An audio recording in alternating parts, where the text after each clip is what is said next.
আগামীকাল শুভ অক্ষয় তৃতীয়া। সেই শুভ অক্ষয় তৃতীয়ার দিন দীঘাতে মুখ্যমন্ত্রী উদ্বোধন করবেন জগন্নাথ দেবের মন্দির। এর আগে আমরা জগন্নাথ দেবের মন্দির দর্শন করার জন্য সবাইকে পুরীতে যেতে হতো। পুরী নিশ্চয়ই থাকবে, পুরী আমাদের কাছে অত্যন্ত প্রিয় জায়গা, কিন্তু একটা নিজের কাছাকাছির মধ্যে যদি একটি জগন্নাথ মন্দির হয় এবং পশ্চিমবঙ্গের বাসীতে এটা অত্যন্ত পাওনা।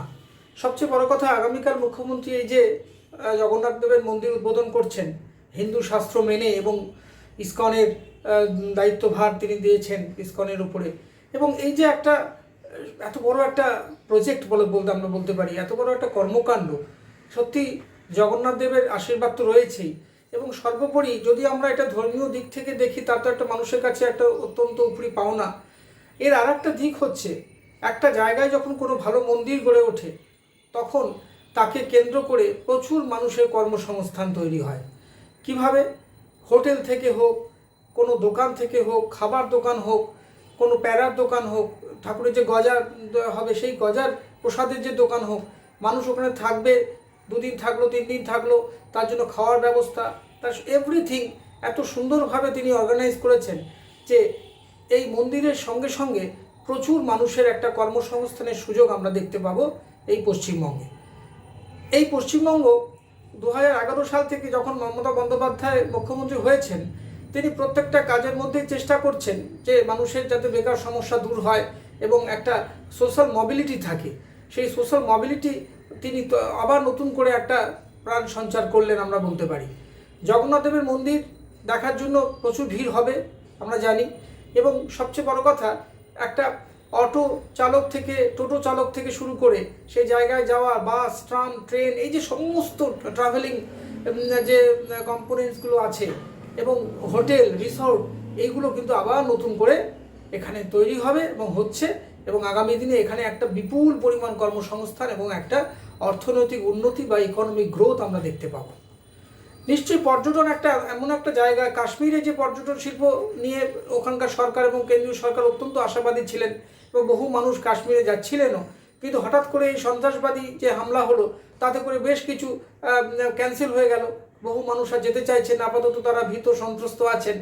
আগামী দিন নিশ্চয়ই ওই সমস্ত জায়গায় আবার নতুন করে ভরে উঠবে বলে আশা রাখবো। কিন্তু বর্তমানে ওখানে যারা হোটেল ব্যবসায়ী বা অন্যান্য যে সমস্ত ট্যুরিজমের সঙ্গে যুক্ত, তাদের কিন্তু খুবই খারাপ অবস্থা, একটার পর একটা বুকিং ক্যান্সেল হয়ে যাচ্ছে।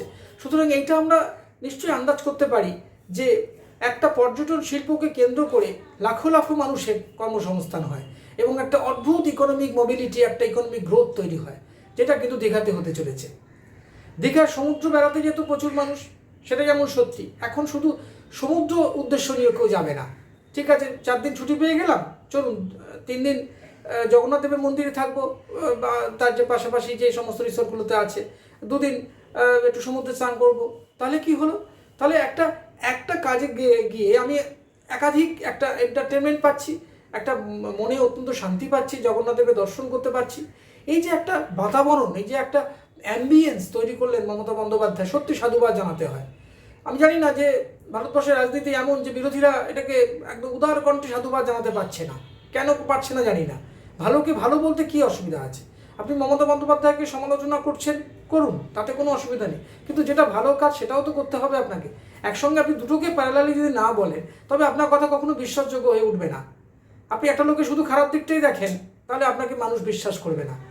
আপনি যদি খারাপও দেখেন, ভালোও দেখেন, সত্যি সবার মধ্যে ভালো গুণ আছে, খারাপ গুণ থাকতে পারে, কিন্তু এই যে মমতা বন্দ্যোপাধ্যায়ের যে উদ্যোগ, এই উদ্যোগটাকে আপনি যদি একটু বিগার কনটেক্সটে দেখেন, তাহলে আপনি দেখতে পাবেন যে এখানে জগন্নাথ দেবের মন্দিরের সঙ্গে সঙ্গে একাধিক দোকানপাট তৈরি হবে, একাধিক রিসোর্ট তৈরি হবে, একাধিক বিভিন্ন মিষ্টির দোকান তৈরি হবে, ঠাকুরের প্রসাদের দোকান তৈরি হবে, প্রসাদ উৎপাদন করবে একটা শ্রেণী। এই সমস্তটা মিলিয়ে যে লক্ষ লক্ষ লোকের একটা কর্মকাণ্ড, এটা কিন্তু সত্যি মানে কি বলবো, প্রশংসনীয়। আমাদের ভারতবর্ষ বলেই হয়তো এসব জিনিস ভালোকে কেউ ভালো বলতে পারে না, শুধু খারাপ দিক সবসময় একটা পিন হোল সবাই খুঁজছে, কোথাও গিয়ে কোথায় নেগেটিভিটি, শুধু একটা ক্ষমতায় আসা রাজনীতি। সেখানে ভালোকে আজ থেকে 50 বছর আগে রাজনীতি এরকম ছিল না। সেখানে ভালো জওহরলাল নেহরুর অনেক ভালো প্রজেক্টে বিরোধীরা সাহায্য করেছিল, কিন্তু আপনি দেখুন এখনকার দিনে এরকম দেখতে পাবেন না। আজকে মমতা বন্দ্যোপাধ্যায়ের এই যে সাধু উদ্যোগ, এটা একবারও কারোর মুখে শুনছেন? যে শুভেন্দু অধিকারী বা সুকান্ত ভট্টাচার্য বা দিলীপ ঘোষ বা সুজন চক্রবর্তী বা অধীর রঞ্জন চৌধুরী, আপনি দেখছেন যে কেউ বলছে হ্যাঁ সত্যি এক কথায় খুব ভালো, কেউ বলছে না, সবাই ওই ভালো না বলে আবার একটা বেঁকিয়ে একটা কথা বলছে। এটা কিন্তু ঠিক সুষ্ঠু লক্ষণ নয়। ভালোকে ভালো বলতে হবে, কারণ আপনাকে বুঝতে হবে যে এই বাংলার প্রচুর ছেলে মেয়ে আছে যারা লেখাপড়া শিখেছে, চাকরি পাচ্ছে না, চাকরি দেওয়ার সুযোগ কম। আজকে এই লক্ষ লক্ষ ছেলেমেয়েরা কেউ রিসোর্ট করবে, কেউ দোকান করবে, কেউ ট্রাভেলিং কম্পোনেন্টসের সঙ্গে যুক্ত থাকবে, এই যে এতটা, কেউ ওখানে গাইড হবে। তাহলে ভাবুন তো, একটা এভাবে আপনাকে তো বিগার কনটেক্সটে দেখতে হবে, তবে দেখতে পাবেন যে এই জগন্নাথ দেবের মন্দির যেমন ধর্মীয় দিক থেকে একটা অত্যন্ত একটা পবিত্র জায়গা তৈরি হলো, তেমনি একটি অর্থনৈতিক জায়গারও একটা বড় পীঠস্থান তৈরি হয়ে গেল। এটা কিন্তু অবশ্যই মমতা বন্দ্যোপাধ্যায়কে সাধুবাদ না জানিয়ে কোনো উপায় নেই। আমাদের ভিডিও ভালো লাগলে লাইক ও শেয়ার করুন, কমেন্ট সেকশনে গিয়ে জানান আপনাদের মতামত। আরও ভিডিও পেতে চ্যানেলকে সাবস্ক্রাইব করুন। প্রতি মুহূর্তে খবরের আপডেট পেতে প্রেস করুন বেল আইকন।